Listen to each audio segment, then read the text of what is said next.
안녕하세요. 생명의 샘 샘터지기 최도숙입니다. 오늘은 지난 시간에 이어서 마틴 레어드의 침묵 수업 두 번째 시간입니다. 그리스도교 영성 전통에는 두 가지 중요한 관상 수련이 있습니다. 하나는 침묵 수련, 즉 고요의 기도, 묵상, 또 다른 하나는 깨어있음 또는 알아차림 수련입니다. 이러한 관상 기술은 다른 종교 전통에서 가져온 것이 아니라 그리스도교 관상 전통이 스스로 발전시켜 온 것입니다. 물론 이런 수련들과 관련해서 다른 종교 전통도 할 말이 많을 것입니다. 하지만 이 책은 그리스도교 전통 안에 머물러 있으며 관상의 여정을 걸으면서 그리스도교 영성 전통이 제공하여 줄 수 있는 안내서, 지혜를 찾는 사람들을 염두에 둔 글이라고 할 수 있습니다. 이제 바로 시작하겠습니다.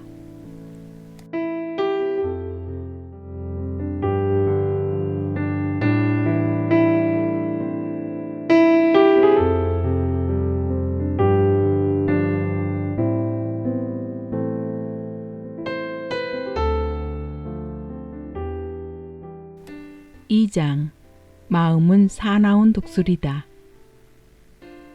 수많은 생각에 시달릴 때 나는 산책을 한다. 한동안 산책을 하고 나면 무력하고 어수선한 느낌에서 벗어난다. 들판을 향해 난 길을 걷다 보면 사냥개 4마리와 함께 산책하는 남자를 종종 만나곤 한다. 캐리테리어 종인 이 개들은 참 멋진 녀석들이다. 펄쩍펄쩍 뛸 정도로 활력이 넘치고 우아한 자태를 뽐내기도 하면서 빠른 속도로 들판을 달린다. 마음껏 들판을 달릴 때 개 4마리의 근육이 움직이는 것을 보기만 해도 힘이 솟는다. 아니 4마리가 아니라 3마리라고 하는 것이 정확하겠다. 다른 한 마리는 나머지 3마리와 달리 주인 근처에서 빙빙 돌기만 하기 때문이다. 뛰고 달리기에 충분한 장소인데도 왜 그러는 건지 알 수 없었다. 어느 날 나는 용기를 내서 주인에게 물어보았다. 그 개는 왜 다른 개와 함께 달리지 않고 빙빙 돌기만 하지요? 그러자 주인은 그 개가 입양되기 전에 개집에 갇혀 살며 그 안에서 그렇게 돌기만 했기 때문이라고 알려주었다. 그 녀석에게 달린다는 것은 빙빙 도는 것을 의미할 뿐이었다. 그렇기 때문에 들판을 힘차게 달리는 대신 원을 그리며 돌기만 했던 것이다. 이 일 후로 나는 그 개의 모습이 인간의 조건을 강렬하게 암시한다고 생각해왔다. 시편 시인이 새가 사냥꾼의 올무에서 벗어난 같이 우리는 풀려났다고 노래하듯 우리는 원래 자유로운 존재다. 하지만 올무의 기억이 여전히 남아있기에 은혜와 자유의 넓은 들판에 있으면서도 좁고 작은 온을 그리며 빙빙 돌고만 있는 것이다. 강박적으로 좁은 온만 그리는 마음 때문에 고뇌가 생기고 지속되며 극기야 정신의 감옥이 형성된다. 우리는 그 안에서 거의 평생을 살거나 그것이 자신인 줄 착각하면서 살아간다. 하루 종일 꼬리치면서 빙빙 돌던 개의 경우처럼 이 감옥은 편할 수도 있다. 하지만 이러한 정신의 감옥에서 오랫동안 살다 보면 큰 손상을 입는다. 우리가 하나님과 분리됐다고 믿게 하기 때문이다. 이때 하나님은 저 멀리 어딘가에 계신 하나의 대상이 되며 찬양으로 기분을 맞춰드려야 하는 골치 아픈 존재가 되어버린다. 이렇듯 전제군주와 같은 하나님의 모습은 분리감이 만들어낸 착각이다. 이런 착각 때문에 우리는 정신의 감옥에 갇혀 살아간다. 아무리 화려하게 꾸며졌어도 그것은 감옥일 뿐이다. 분리감은 우리가 외로운 존재일 뿐 아니라 수치스럽고 어리석은 존재며 겁 많고 사랑받을 수 없는 존재라고 믿게 만든다. 우리는 이런 거짓말을 믿고 있다. 그래서 삶은 자신의 진정한 모습에 대한 불안과 무지를 감추기 위해 가면을 뒤집어 쓴 가장 무도회가 되고 만다. 마음의 비디오. 그 여자는 무대 위를 비단결처럼 부드럽게 움직이면서 다른 무용수들과 함께 폭풍 같은 군무를 추고 있었다. 세계 정상급의 이 발레리나를 보고 있노라면 인간 형태로 나타난 빛과 은총을 보는 것 같았다. 하지만 정작 여자는 자신의 아름다움과 영감의 원천에 대한 물음에 불신으로 상처받은 공허한 눈으로 날 응시할 뿐이었다. 그리고는 이를 갈면서 강박적이고 왜곡된 완벽주의에 대해 말하곤 했다. 그 여자는 자신의 내적 상태를 쉬지 않고 돌아가는 마음의 비디오를 뚫어지게 쳐다보고 있는 상태라고 묘사했다. 마음의 비디오가 그 여자를 주기적으로 사로잡았던 것이다.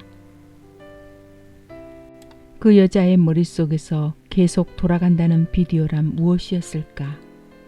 그것은 발레뿐 아니라 삶의 모든 면에서 평균에도 미치지 못한다는 열등감과 관련된다. 열등감은 수많은 비디오들이 돌아가게 했으며 그럴 때마다 여자는 분노에 휩싸였다. 몸도 분노에 영향을 받아 그녀는 자주 어금니를 꽉 다문 채 경직된 표정을 지었으며 깡마른 몸매에 집착했다. 사실 분노보다 더 깊은 것은 두려움이었다. 어느 날 잠에서 깼을 때 남편이 떠났을지도 모른다는 두려움, 그렇게 외톨이가 될지도 모른다는 두려움 말이다.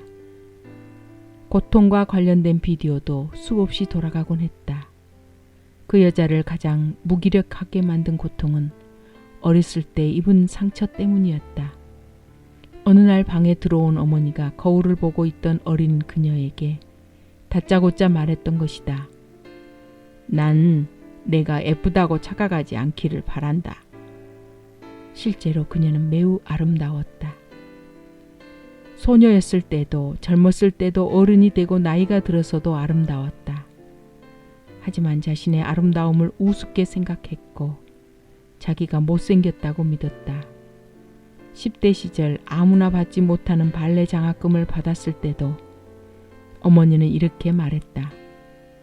너처럼 춤을 못 추는 애한테 왜 그런 걸 줬는지 모르겠다.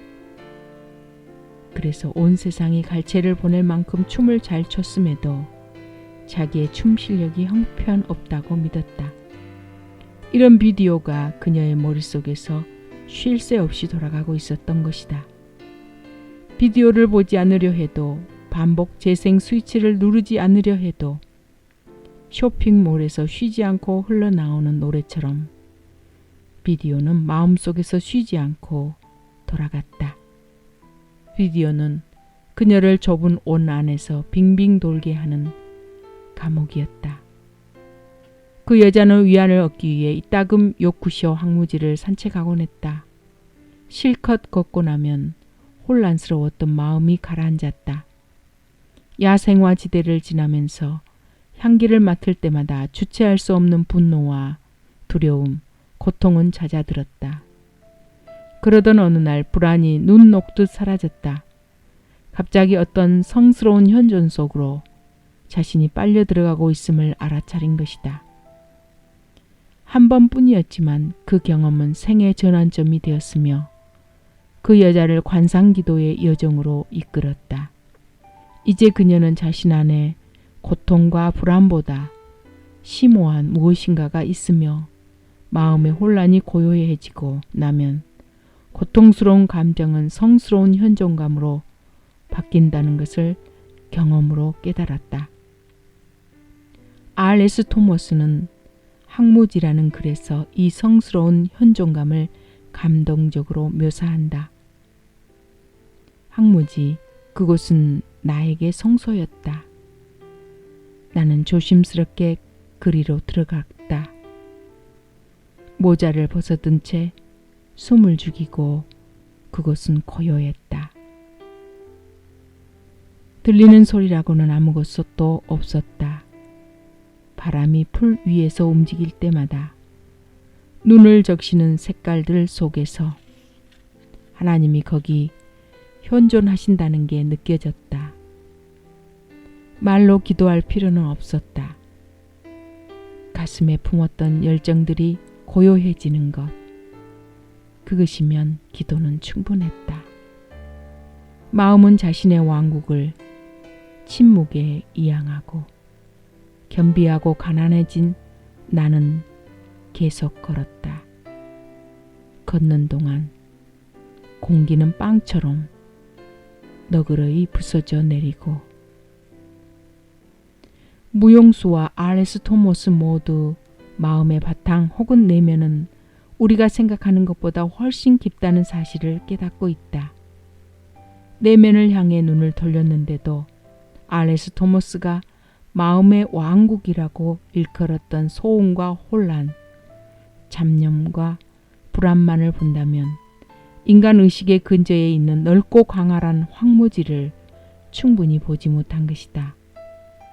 방황하고 떠돌던 마음이 고요해질 때, 분열된 욕망이 고요해질 때, 가슴에 품었던 열정들이 고요하게 잦아들 때, 마음이 자신의 왕국을 침묵에 이양하는 위대한 비움이 시작되며 인간의 심연이 드러나기 시작한다.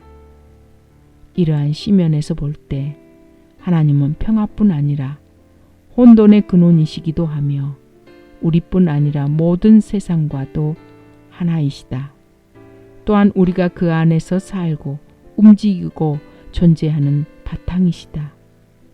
이러한 침묵의 심연은 소리의 부재 이상이며 하나님께 이르는 열쇠다. 그래서 R.S. 토머스는 다른 시에서 침묵은 장갑 낀 손으로 사나운 마음의 독수리를 잡는다 라고 묘사하기도 한다. 그리스도교 영성 여정을 걷는 사람들은 누구나 할 것 없이 침묵을 칭송한다. 아우구스티누스는 고백록에서 침묵의 다양한 차원을 발견하는 것이 주님의 즐거움에 참여하는 것이라고 말한다. 성 요한 클리마코스는 침묵은 하나님의 가장 친한 친구라고 말하기도 한다. 에크하르트는 이런 말을 한다. 인생에서 가장 고귀한 성취가 있다면 그것은 침묵하는 것이며 하나님이 침묵 속에서 일하시고 말씀하시게 하는 것이다. 십자가의 요한도 말한다. 성부 하나님은 한 말씀을 하신다. 그 말씀은 성부의 아들 성자이시며 이 말씀을 성부는 영원한 침묵 속에서 영원히 말씀하신다. 따라서 영혼은 이 말씀을 듣기 위해 침묵해야 한다. 안젤로스 질레지우스는 방랑하는 천사에서 이렇게 말한다. 하나님은 세상의 말을 초월하신다. 우리는 침묵 속에서 그분을 들으며 침묵 속에서 최고의 예배를 드린다. 침묵이란 도대체 무엇일까? 침묵은 단순히 물리적인 소리의 부재가 아니다. 그 이상이다. 그런데 여기서 알아야 할 더 중요한 것이 있다. 침묵이라는 말로 의미하려고 하는 언어를 초월한 실제는 우리가 획득할 수 있는 것이 아니라는 사실이다. 침묵은 영성생활이라는 컴퓨터에 깔 수 있는 소프트웨어 같은 게 아니다. 침묵은 이미 우리 안에 있는 것으로서 모든 정신과정의 바탕이며 엄밀하고 훈련된 사고작용의 바탕일 뿐 아니라 혼란스러운 정신적 강박 상태의 바탕이기도 하다. 침묵의 바탕. 디아도코스는 정신, 마인드와 가슴, 하트를 구별한다. 디아도코스와 그를 추정하는 많은 사람들은 가슴을 정감, 이모션의 자리로 보지 않는다. 정감의 자리는 사고와 같은 수준에 있기 때문이다. 가슴은 인격의 심층적 중심이다. 가슴은 침묵 속에서 직접 하나님과 교감한다. 하지만 정신의 개념적 수준에서는 그럴 수가 없다. 시대는 다르지만 동일한 영성 전통에서 많은 저작을 남긴 온유하고 영감이 넘치는 수도사 테오파네스는 이렇게 말한다. 그대는 머리에서 가슴으로 내려와야 합니다. 지금 하나님에 대한 그대의 생각은 머리에 있습니다. 이때 하나님은 그대 바깥에 계신 것입니다. 그래서 그대는 바깥을 향해 기도하고 외적인 영성훈련을 하는 것이지요. 그대가 머리에 머무르는 한 생각은 쉽게 정복되지 않을 것입니다. 겨울의 눈보라처럼 여름의 모기떼처럼 소용돌이 칠 것입니다. 생각으로 소용돌이 치는 정신은 관념과 개념과 형상에 끊임없이 관심을 기울인다. 물론 삶을 생각하고 성찰하며 즐기는 것과 같은 일상생활의 요구를 충족시키려면 이런 정신의 차원이 반드시 필요하다. 하지만 사유하는 정신은 심각한 위험을 안고 있다. 본질적인 차원과 연관되지 않을 때 이 정신은 생각과 감정으로 들끓을 것이며 그것들에 강박적으로 몰두할 것이기 때문이다. 삶에는 심층의 요구가 있으며 심층의 만남이 있다. 사랑과 하나님이 그러한데 생각에 사로잡히거나 감정적인 롤러코스터를 타는 것보다 인간을 훨씬 살아있게 만드는 심층의 차원이 있는 것이다. 테오파네스에 따르면 사랑을 하고 하나님을 만나는 일은 가슴과 정신을 구별하는 능력이 깨어나고 자라야 가능한 일이다. 엄밀히 말해 우리는 삶에 관해 생각하고 영성에 관해 생각하며 하나님에 관해 생각하기 때문에 하나님을 저기 어딘가에 있는 어떤 대상 혹은 많은 원인 중 하나로 여긴다. 그는 계속해서 하나님에 관한 생각이 하나님을 그대 바깥에 계시게 만든다고 말한다. 테오파네스는 하나님과의 깊은 사귐을 원한다면 그분에 관해 생각하지 말라고 주장한 수많은 성인과 현자들 가운데 한 사람이다. 사실 우리는 사유하는 정신의 스크린 위에 펼쳐지는 수많은 생각과 감정에 온 정신이 팔려 있기 때문에 이미 하나님과 깊은 교감 속에 있는 가슴이라는 깊은 차원을 전혀 모른 채 살아간다. 가지가 포도나무를 심층에서 아는 것처럼 하나님은 깊은 차원에서 이루어지는 사귐만을 아신다. 그러므로 그대는 머리에서 가슴으로 내려와야 합니다. 라는 말의 의미는 머리에서 벗어나 감정을 느껴야 한다는 현대 대중심리학의 주장과는 다르다. 이 말은 생각과 감정이 끊임없이 출몰하는 정신의 스크린으로부터 가슴이라는 심층으로 관심을 돌려야 한다는 의미인 것이다. 가슴이라는 심층은 생각과 감정이 나타나는 광대한 의식의 바탕이다. 테오파네스는 또 이렇게 말한다. 아무리 성스러운 형상이라도 그것을 볼 때 우리는 바깥에 관심을 두는 것이다. 그러나 기도할 때 우리의 관심은 내면을 향한다. 가슴의 주의를 집중하는 것, 바로 이것이 기도의 출발점이다. 의식의 대상들로부터 의식의 바탕으로, 즉 가슴이라는 고요한 광활함으로 주의를 돌릴 때 사유하는 정신은 침묵 속에서 고요해진다. 바로 이 침묵의 고요함이 장갑 낀 손으로 사나운 마음의 독수리를 잡아줄 것이다. 사람들은 내면에 캐내려고 애쓰지 않아도 되는 보화를 얼마나 많이 갖고 있는가. 하나님은 우리 존재의 바탕이시다. 그렇기에 그분과 하나 되는 것이 인간성의 본질이다. 내가 너를 모태에서 짓기도 전에 너를 알았다.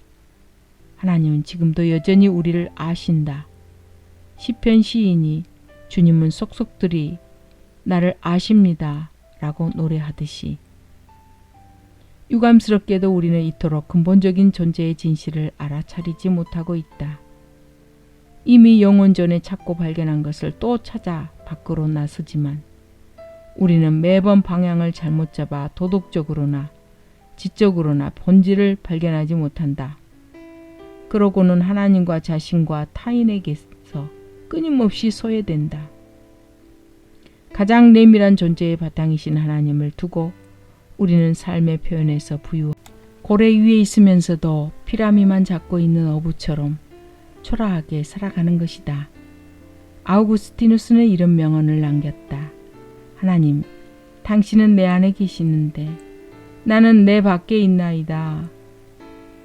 하나님과 타인에게서 분리되었다는 감각과 존재의 내적 심층에 대한 철저한 무지 때문에 우리는 잘못된 확신을 갖게 된다.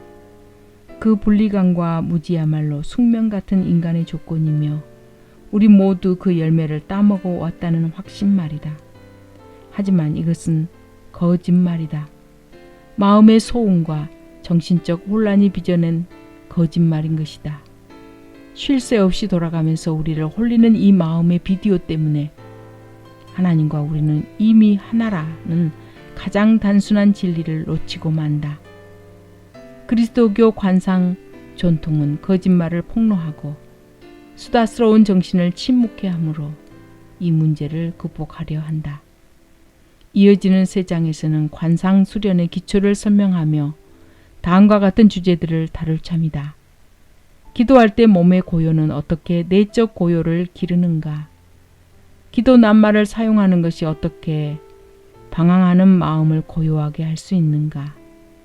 존재의 심연에 있는 침묵의 영지에 들어가려는 사람을 괴롭히며 실상을 적나라하게 드러내는, 그러나 결국에는 그 사람을 훈련시키는 수많은 분심을 어떻게 극복해야 하는가? 다음 시간에 이어지겠습니다. 안녕히 계세요.